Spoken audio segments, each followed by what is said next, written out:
mais malgré tout, il faut accepter le hasard des cartes, et puis il faut jouer avec ces cartes. Comme je raconte dans la nouvelle, on joue avec ce monde, et il ne faut pas se plaindre. Voilà. La plainte me semble juste une erreur de vision. Il ne faut pas se plaindre, il faut imaginer des solutions.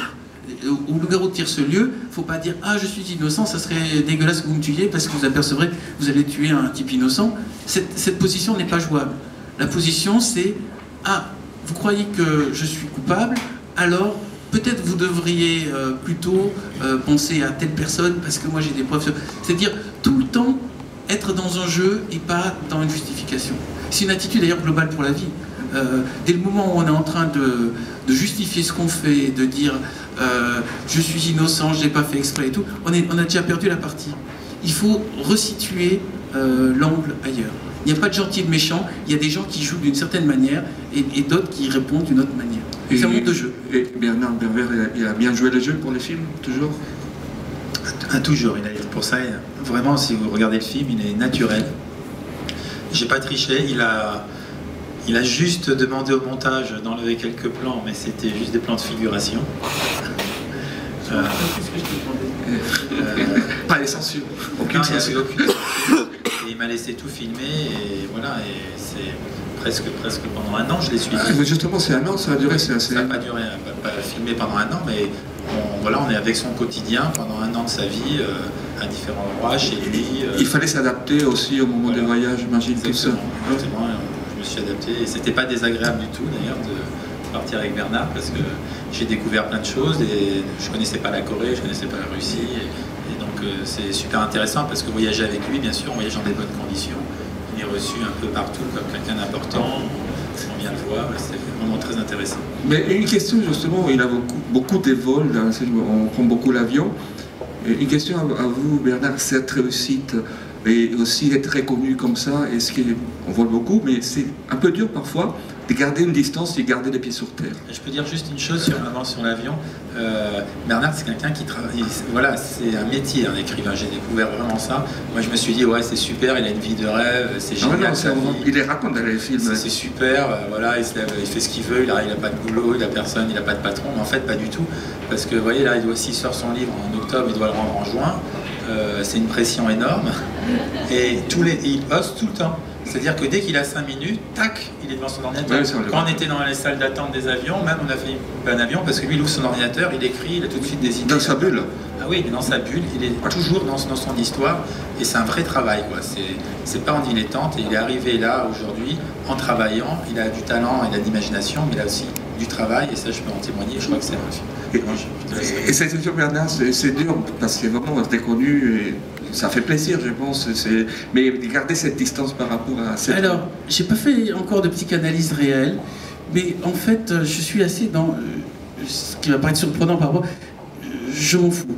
C'est-à-dire, pour moi, mon trajet, c'est faire le meilleur livre possible. Je suis juste un artisan qui se demande comment faire le meilleur livre possible. Après, c'est renouvelé tous les temps, d'ailleurs. Se renouveler et ne pas... Parce que c'est vrai que par moi, j'ai tendance à réutiliser des systèmes qui ont déjà marché dans d'autres romans. Et je me perçois comme un artisan, et un artisan solitaire qui fait un boulot qui ressemble à un boulot de moine. C'est comme ça que je me perçois moi-même. Après, la personne qui vous parle actuellement, ou que vous allez voir dans le film, c'est juste pour moi un suivi de mes œuvres. Mais à aucun moment je me dis 1, je suis important, 2, je suis célèbre, 3, je suis reconnu. Toutes ces choses-là ne rentrent même pas dans ma tête, je n'arrive même pas à m'en préoccuper. Ce qu'il y a, c'est juste que je surveille la réception des livres. C'est pour ça que j'ai créé un site internet où je demande aux gens quels sont les livres qu'ils préfèrent. Ensuite, je demande à mon éditeur est-ce que le livre marche, parce que ça m'intéresse, je ne suis pas ces auteurs indifférents. Et si ça ne marche pas, je me dis bon, bah, il ne faut plus que je fasse ce genre de livre, il faut que je fasse un autre genre de livre. Mais ce qui m'intéresse, à la limite même quand je demande à mon éditeur si le livre marche, c'est de savoir est-ce que je vais pouvoir continuer à gagner ma vie sans avoir à faire un autre métier et poursuivre ce travail de recherche de perfection dans le livre. Mais je déconnecte mon travail d'artisan de la reconnaissance. Avec les Thénatonautes, quand j'ai sorti les Thénatonautes, ça a été un échec retentissant, c'est-à-dire on a vendu 1/10 des livres sortis et j'ai 0 article. C'est-à-dire d'habitude on a même dans Paris Boom Boom un petit truc, et là sur les Thénatonautes il n'y a eu rien. Donc je me suis dit, je me suis planté. je suis un mauvais artisan, j'ai mal fait mon travail. Et 5-6 ans plus tard, les lecteurs ont commencé à dire que c'était le livre préféré. Donc j'ai compris qu'il y a une déconnexion entre la reconnaissance immédiate et la reconnaissance après qu'on pourra avoir dans 5-6 ans. Donc maintenant, j'écris plus, en plus avec le réactif immédiat, j'écris en me disant, est-ce que dans 10 ans, ceux qui auront tout lu, ils me diront, ce livre est bon. Parce qu'il y a aussi une autre chose, par exemple sur Internet, je vois souvent, chaque fois que je sors un nouvel livre, les critiques, c'est quel dommage que ce livre soit aussi mauvais, le précédent était très bon. Mais vu que chaque fois ils préfèrent le précédent, j'ai compris qu'il leur faut un temps pour digérer une nouveauté. Tout à l'heure, vous évoquiez la difficulté de se remettre en question et d'être original. Le problème, c'est que quand on est original, on surprend et les gens se disent « Ah, pourquoi il ne fait pas comme d'habitude ?» Donc il y a une perte de repère. Donc il faut avoir une vision sur le long terme. Et quand j'écris, maintenant, je me dis, est-ce que dans 10 ans, ce livre plaira encore? Est-ce qu'il vivra? J'écris pour résister au temps. Et pardonnez-moi, il y a une chose importante, parce qu'il faut revenir aussi au titre du DVD. Et si on parle de futur aussi, j'ai l'impression qu'il a une influence concernant ces pays qui est la Corée du Sud. Et pourquoi j'ai l'impression que parler de futur, c'est plus facile là-bas qu'ici? Alors, il faut que je parle à la Corée du Sud. C'est tout à fait étonnant. Hein, quand... Oui, c'est tout à fait étonnant. Et je ne connaissais pas la Corée du Sud. Non seulement ça, je ne savais pas la situer sur un atlas géographique. Avant qu'on me signale, tiens, il y a un intérêt un peu fort en Corée du Sud. Et je ne savais pas situer sur un atlas géographique parce que, comme beaucoup de Français, je ne connais que les colonies françaises. Et d'ailleurs, je me suis amusé après à demander aux gens, vous savez où se trouve la Corée du Sud? La plupart le situaient près du Vietnam, parce que pour nous, l'Asie, c'est le Vietnam. Et il faut voir que la Corée du Sud, en fait, malheureusement, ils ont 3 méchants voisins. Le premier s'appelle la Chine, le deuxième s'appelle la Russie, le troisième s'appelle le Japon. Les 3 ont bouffé ce pays. Ce pays a un passé abominable, qui est très douloureux. Et il a fait une résilience, et cette résilience, c'est oublions le passé et regardons le futur.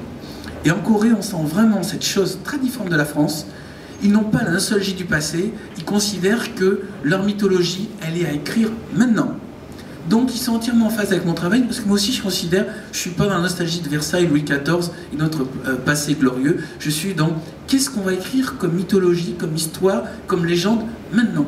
Et c'est pour ça qu'on se comprend très bien. Et quand je suis arrivé là-bas, j'ai vu des gens qui avaient une envie de se surpasser, de survivre, parce qu'il y a un risque avec la Corée du Nord de guerre atomique, donc ils vivent dans la peur, ils vivent dans l'envie de se surpasser, ils ont un compte à régler avec le Japon, donc ils veulent être meilleurs économiquement que le Japon, et ils ont une peur énorme de l'immense continent, parce que c'est pas un pays, c'est un continent qui s'appelle la Chine, 1,7 milliard de personnes, a priori hostiles. Donc, ils vivent avec ce grand voisin, donc il y a à peu près 50 millions d'habitants en Corée, à peu près un peu moins que la France. Et ils ont cette pression énorme et cette envie de conquérir le futur. Et entre le moment où j'ai démarré donc en 91, aller en Corée, et maintenant, ils ont quand même marqué énormément de points. Maintenant, il y a un réel cinéma coréen. Samsung est la plus grande boîte du monde. Ils ont des universités qui sont les plus cotées du monde. L'université où Stéphane a été refoulé, c'est une université qui est le top du top. Et là, ils avaient fait une sélection des meilleurs élèves pour ma conférence, et j'ai rarement eu des questions aussi passionnantes.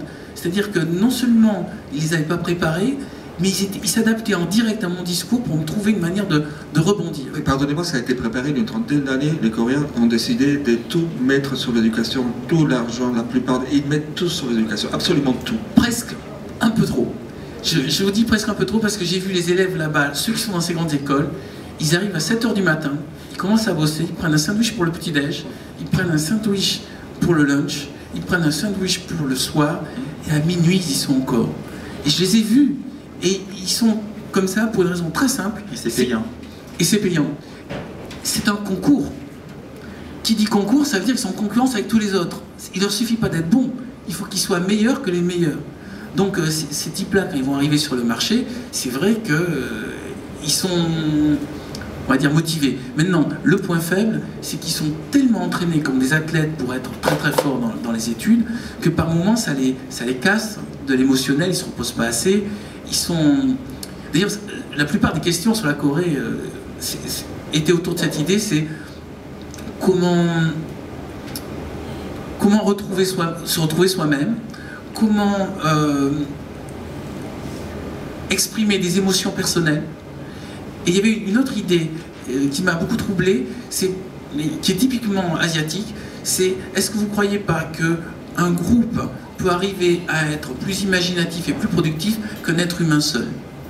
Et je dois avouer que dans la conférence, je leur ai dit si, mais il faut que le groupe soit en osmose complète, et ça c'est un objectif qu'ils ont en Asie, on voit au Japon, encore plus en Corée, c'est non pas faire des petits génies qui font avancer les choses, mais faire des groupes géniaux qui font avancer les choses. Comment dire, des petites fourmilières, des agglomérats d'êtres humains connectés entre eux qui arrivent à des performances qui dépassent la simple addition des talents de chacun. Et ça, ils sont meilleurs que nous. Nous, on a un culte de l'individualisme, on a une personne, on doit mettre quelqu'un en haut d'une pyramide, et c'est cette personne en haut qui va tirer tout le monde. Il faudrait imaginer une version coréenne ou asiatique, c'est pas une personne, c'est 6 ou 7 personnes ensemble qui vont travailler. Du coup aussi, ça leur permet une autre solidité typiquement insecte, qui est s'il y en a un qui meurt ou qui est malade ou qui a un gros problème, le système ne s'effondre pas, puisqu'il ne tient pas sur une personne, il tient sur un groupe. Et d'ailleurs, justement, comment est-ce que vous débrouillez-vous? Parce que c'est une dimension universelle qui, justement, Bernard Werber adopte. Il parle de son écriture et qui essaye d'être universelle pour l'adapter à tous les pays lorsqu'on fait la musique. Parce que là, on voit des continents, des cultures différentes. Donc, il faut que cette musique touche tout le monde. Oui, vous savez, il fallait essayer de coller à finalement un discours général et une pensée. Parce que la pensée de Bernard est très très étendue. Très étendue.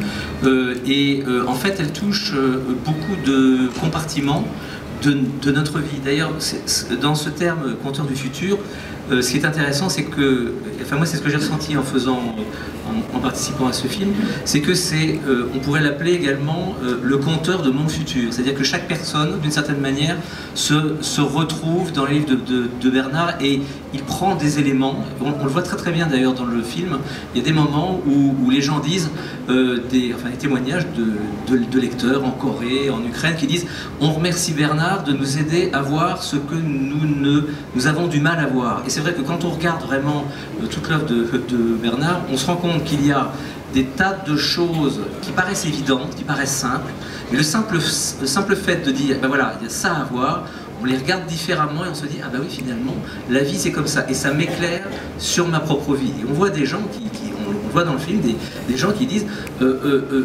Bernard Werber m'ouvre un horizon sur ma propre existence, sur ma propre vie, et finalement, il m'aide à bâtir mon propre futur.